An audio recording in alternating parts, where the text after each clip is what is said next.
فرمائیں اور اپنی حاضری لگوائیں. اس کے بعد قبلہ صاحب پڑھے گا. آپ درود پڑھیں محمد آل محمد.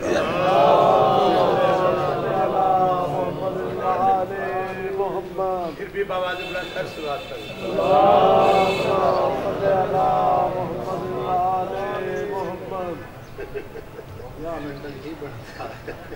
نہ ادھر کے نہ ادھر کے.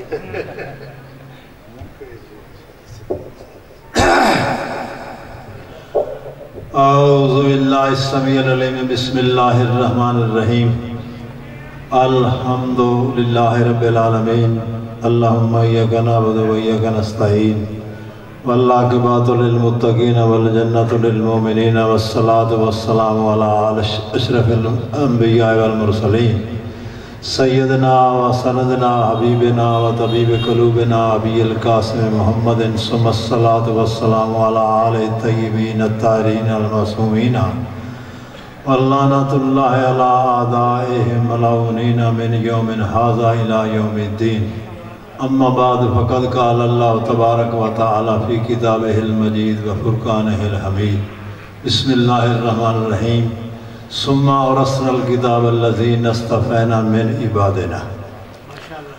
اللہ تعالیٰ قرآن پاک میں فرماتا ہے کہ وارث کی ہیں میں نے قرآن کے جن کو میں نے وارث کر رکھا ہے ان کا میں نے اپنی مخلوقات میں سے چناؤ کر رکھا ہے.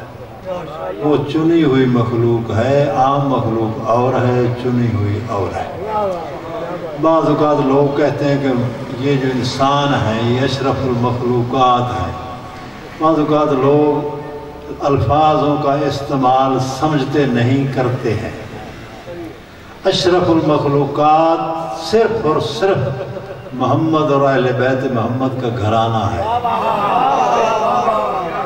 باقی سب ادھر ادھر کی باتیں ہیں. ہمیں 2 منٹ توڑے میں لیسا ٹائم زیادہ نہیں لینا. تے دین نو سننا بھی ضروری ہے تو اس تو بعد سمجھنا بھی ضروری ہے. سمجھنا نہیں تو پھر سننا دا کوئی لطف نہیں ہوتا. اچھا تو اللہ تعالیٰ فرماتا ہے کہ میں نے وارث کی ہیں قرآن کے جن کو میں نے وارث کر رکھا ہے ان کا میں نے اپنے بندوں میں سے چناؤ کر رکھا ہے. یہ چنی ہوئی مخلوق ہے. ثابت اصل سمجھ نہیں آتی پبلک کو، نہ اس امت مسلمہ کو آئی ہے. اللہ اللہ اللہ اللہ اللہ کرتے ہیں.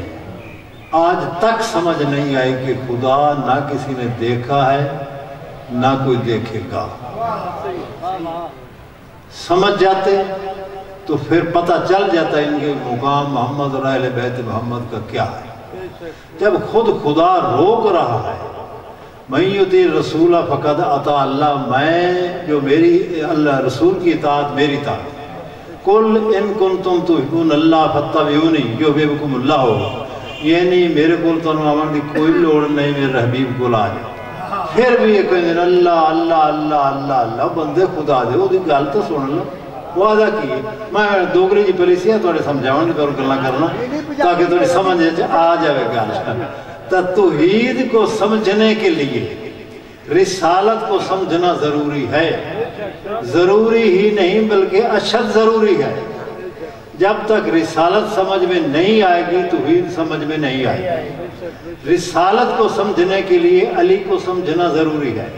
یہ لوگ ادھر ادھر جاتے ہیں لیکن یہ لوگ بعض اوقات کہتے ہیں فلاں عاشق رسول ہے.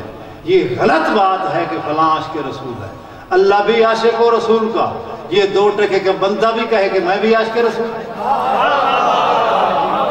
یہ کہاں کی بات ہے؟ یہ ہو ہی نہیں سکتی کہ جس کا خدا عاشق ہے اس کا 2 ٹکے کا بندہ کہے کہ میں عاشق ہوں.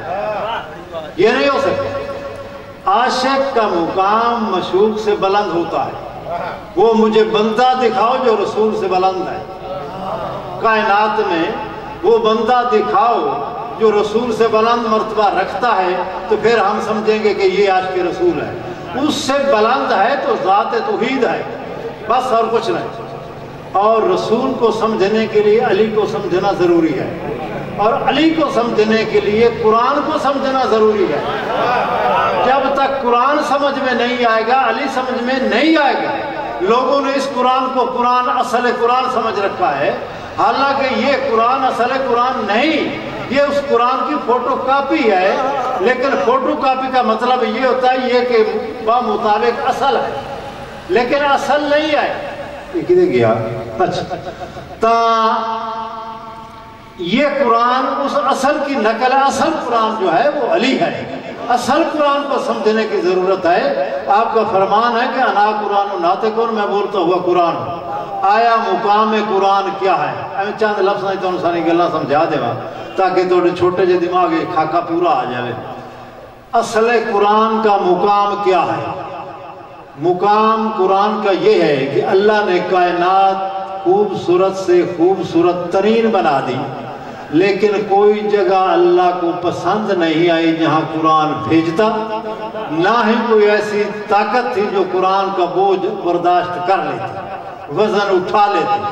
ساری کائنات میں محمد عربی کا جو صدر ہے، سینہ، وہ جناب رب العزت شہنشاہ کائنات کو پسند ہوا، اور قرآن اللہ تعالیٰ فرماتا ہے کہ لو انزلنا ھذا القرآن علی جبل رأیتہ خاشعا متصدعا من خشیۃ اللہ۔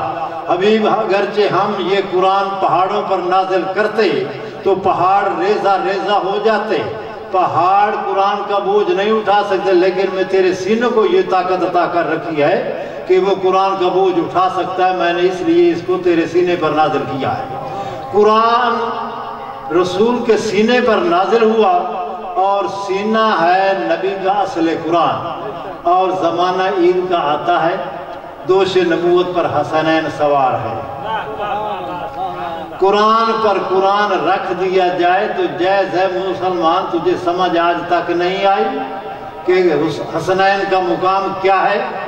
مکہ فتح ہوتا ہے، اور مکہ فتح ہونے کے بعد لات منات اور عزا، یہ جو بت تھے مشرکین مکہ کے، یہ اونچے پڑے تھے، ہاتھ نہیں پہنچتا تھا۔ مشرکین مکہ کی سیڑھی لینی بھی اللہ نے پسند اور اللہ کے رسول نے نہیں کی، اس لیے اللہ نے باقاعدہ آیت نازل کی ہے، وَخْفِضْ جَنَاحَكَ لِمَنِ اتَّبَعَكَ مِنَ الْمُؤْمِنِينَ۔ حبیب اس کے لیے اپنا کاندھا جھکا دو جس نے مومنین سے پہلے تیری اتباع کی ہے۔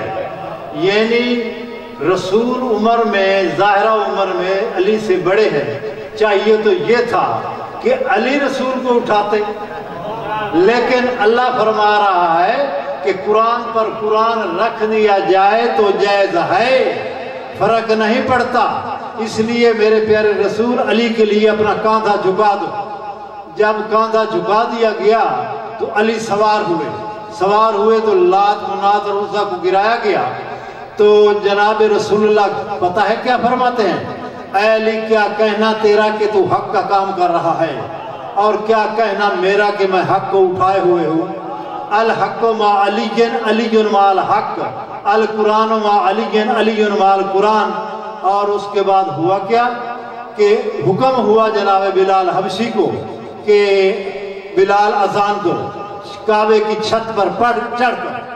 تو جناب بلال چڑھ گئے اور انہوں نے جناب رسول اللہ سے درخواست کی کہ یا رسول اللہ، سلطان الانبیاء والمرسلین ہیں آپ، مجھے یہ تو بتاؤ، پہلے تو خانہ کعبہ کی طرف رخ کر کے نماز اذان دی جاتی تھی، آج آپ نے مجھے چھت پر چڑھا دیا، میں رخ کس طرف کروں؟ تو پیارے رسول نے فرمایا کہ علی ماثل الکعبہ، علی مثل کعبہ ہے، جس طرف علی کھڑا ہے اسی طرف رخ کر کے اذان دے دے۔